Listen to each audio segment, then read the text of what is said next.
So think back, if you will, to your first animation. It was exciting and new, and it was garbage. I'm sorry, it was. That was okay though. You were a novice and you were trying something new, and you were learning and growing, and every day I love you. Anyway, imagine if you knew what you knew now, and you could tell your younger self some advice on how to get from novice to pro. I thought I would try this with my first animated short film I made when I was 10, The Horse and His Boy. And after a brief search, I found a shot to remaster and decided on this shot.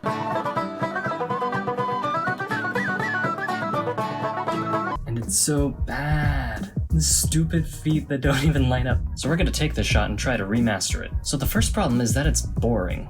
It's like really boring. There's nothing going on in this. And maybe you'd want a clean, empty look for a narrative effect, but since we're just taking this shot in isolation and not as a whole, I'm gonna try making it more variable and interesting. First up, I'm gonna have 2 different ground textures, these are PBR textures by the way, and mask between them. Next, it just seems very flat to me, so I thought maybe we could add some depth. Let's try to mix it up by adding some hills in the distance and a couple rocks in the foreground. So this brings us to the first point. If you want to make depth, you just put something in the foreground and then you have depth, right? Wrong! Having a foreground doesn't actually do anything if visually it looks the same as the background. So if the foreground is dark, we need to put something light behind it, like dust in this instance to add value contrast. You see this type of thing done in paintings all the time. By the way, the reverse works too. If you have something that is bright in the foreground and dark in the background, it works visually, just not logically. So the funny thing about Horizons is that they have mirages. I've never actually made a mirage before, but it just looks kind of like a reflective plane with bumps on it. So I just added a plane, I put it on the horizon, I made it reflective and added a little bumpiness, because that's what they look like.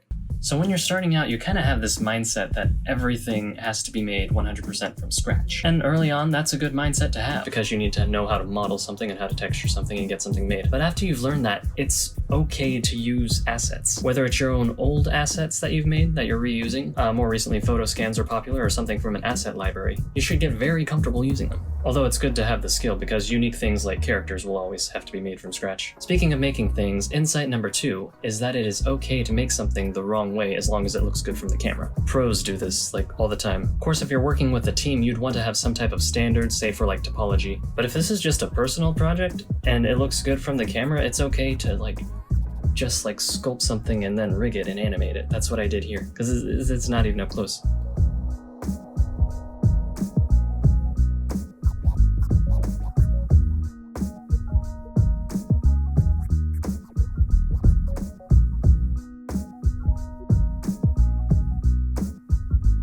One thing I remember I really wanted in the original shot was a sweeping shadow across the desert. You can see I tried this by having the light behind it, but it wasn't as opaque as I wanted.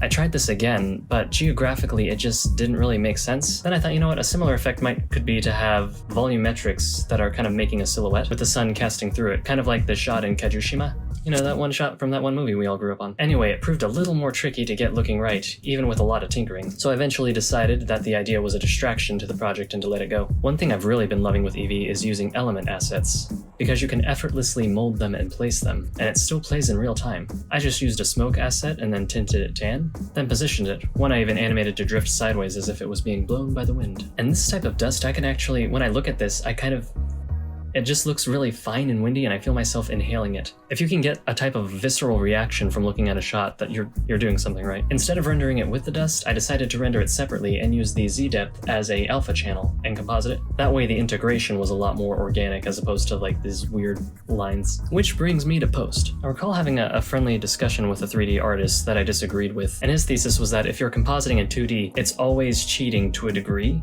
and therefore it will always be physically inaccurate, which means you should make as many efforts as possible to avoid that. Here's why you're wrong. Literally everything you're doing in 3D is going to be physically inaccurate to one degree or another. It's a futile goal.